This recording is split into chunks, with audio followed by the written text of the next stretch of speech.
আসসালামু আলাইকুম। রান্নার শৈলী থেকে আমি জেভি আছি আপনাদের সাথে। কেমন আছেন আপনারা? আশা করি অনেক ভালো আছেন, আর আমি তো সবসময় ভীষণ ভালো আছি। বন্ধুরা, এই শীতে কোন রেসিপিটা নিয়ে আজ আমি এসেছি আপনাদের মাঝে, এটা বুঝেই গেছেন নিশ্চয়ই। ভাপা পিঠা, একদম গ্রামের মতো করে। ভাপা পিঠার জন্য আমি আধা কেজি চাল নিয়েছি, 2টা নারকেল নিয়েছি, যদিও আমার 2টা নারকেল লাগবে না, ঘি নিয়েছি, আর নিয়েছি খেজুরের গুড়। ব্যাস, এই 4টা দিয়ে কিন্তু আজ আমার ভাপা পিঠা হয়ে যাবে। এবং আমি নিজেই ঘরে চালটাকে গুঁড়ো করে নিব ব্লেন্ডারের সাহায্যে। ভিজিয়ে রেখেছিলাম 3-4 ঘন্টা চালটা। আর এই চালটা না, ভাতের চাল দিয়েই কিন্তু আমি, যেটাকে আমরা সিদ্ধ চাল বলি, সেটা দিয়েই কিন্তু আমি ভাপা পিঠাটা করব আজ। তো চালগুলো আমার মোটামুটি গুঁড়ো করা হয়ে যাচ্ছে, সাথে নারকেলগুলো আমি ভেঙে নিয়েছি। দেখেন, চাল গুঁড়ো করা শেষ। এবার আমি এই চালের মধ্যে হাফ চা চামচ লবণ দিয়ে দিলাম। এবার সুন্দর করে হাত দিয়ে মিক্সড করে নিয়ে আমি হাফ কাপের মতো পানি এখানে দিয়েছি। দিয়ে মাখিয়ে চালটাকে ঠিক দেখেন এইভাবে দলা দলা করে আমি মাখিয়ে রেখে দিচ্ছি। 2 ঘন্টার জন্য আমি এখন এভাবে রেস্টে রেখে দেব। 2 ঘন্টা হয়ে গেলে আমি একটা জালি দিয়ে এই চালটাকে আবার চেলে নেব। এই জড়তা যেটা হয়েছে সেটাকে ছাড়িয়ে নিব। তবে এইটুকু পানি না দিলে ভাপা পিঠাটা কিন্তু গুঁড়ো রয়ে যাবে, সিদ্ধ হবে না। এজন্য একটু বেশি পানি দিয়েই এভাবে করা উচিত, নরম করে তারপর আবার চেলে নেওয়া যায়। এদিকে আমি নারকেল ভেঙে নিয়েছি। নিয়ে এবার নারকেল যে আমি কুচি করব, তাও একটু ভিন্নভাবে, কারণ আমার কুর্নি আমি খুঁজে পাইনি। তো এই নারকেলগুলোকে এভাবে ফালি ফালি করে উঠিয়ে, এটার পেছনে যে একটা কালো অংশ থাকে সেগুলোকে আমি চেঁচে নিব। চেঁচে ফেলে দিয়ে এই যে মেশিনটা আমার খুব বন্ধু, তাকে দিয়ে আমি নারকেলগুলো একদম নারকেল কুর্নি দিয়ে যেভাবে কুচি করা হয় ঠিক অমনটাই হবে এটা দিয়ে। আমি এটা দিয়েই করে নেব এবং খুব দ্রুত হবে। নারকেল কুর্নির থেকেও এটাতে যদি আপনি নারকেল কুড়েন অনেক দ্রুত হয়।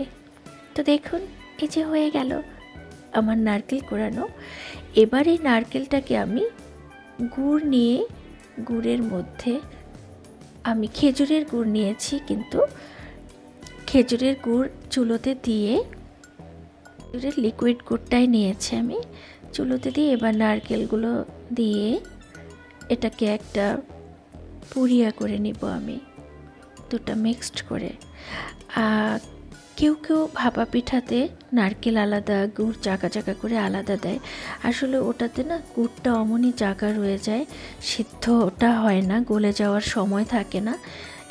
এইভাবে যদি নারকেল আর গুড়টা এমন করে নেওয়া যায়, ভাপা পিঠার মধ্যে দেওয়া যায়, তাহলে কিন্তু বিষয়টা বেশি ভালো হয়।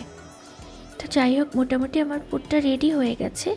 এবার আমি ঘিও নিয়েছিলাম, শুরুতেই আমি দেখিয়েছিলাম। এই ঘিটা এখন আমি রেডি করা যে চালের গুঁড়াটা, একদম যেটা একটু ভেজা ভেজা চালনি দিয়ে চেলে নিয়েছিলাম, তার মধ্যে শেষ প্রান্তে এসে ঘিটাকে আমি দিব।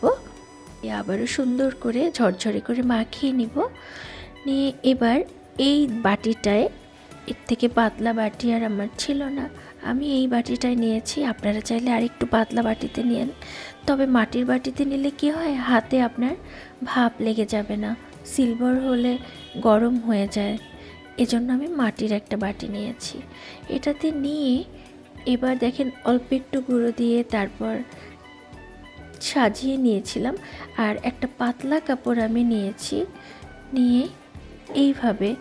আরও একটা কথা, আমি কিন্তু আধা হাঁড়ি পানি চুলোতে আগেই চাপিয়ে দিয়েছিলাম, সাথে যে একটা জালি রেখেছিলাম এটার উপরে দেখেন এখন আমি ভাপে দিয়ে এভাবে কাপড়টা মুড়ে দিয়ে ঢাকনা দিয়ে দিব। একটা পিঠা হতে 10 মিনিটের বেশি আসলে লাগে না। এইভাবে আমি সবগুলো পিঠা 1 বাই 1 করে ভেজে নিব। দেখেন কি সুন্দর হয়েছে।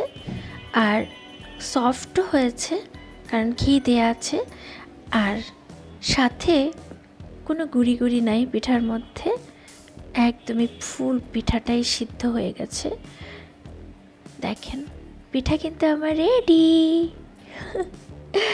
পিঠাটাকে আমি একটু টেস্ট করে দেখাচ্ছি যে পিঠাটা আসলে, এই দেখেন এভাবে রাখলেও ভেঙে যাচ্ছে না, তার মানে পিঠার মধ্যে কোনো গুঁড়ি গুঁড়ি নেই। যদি ভালো লেগে থাকে অবশ্যই একটা লাইক দিবেন প্লিজ। বন্ধুরা, আমার চ্যানেলটাকে যদি ভালো লেগে থাকে, আমার রান্না বান্না যদি ভালো লেগে থাকে, অবশ্যই আমাকে সাপোর্ট করবেন, পাশেই থাকবেন। আবারও দেখা হবে অন্য কোনো রান্না নিয়ে। আল্লাহ হাফেজ।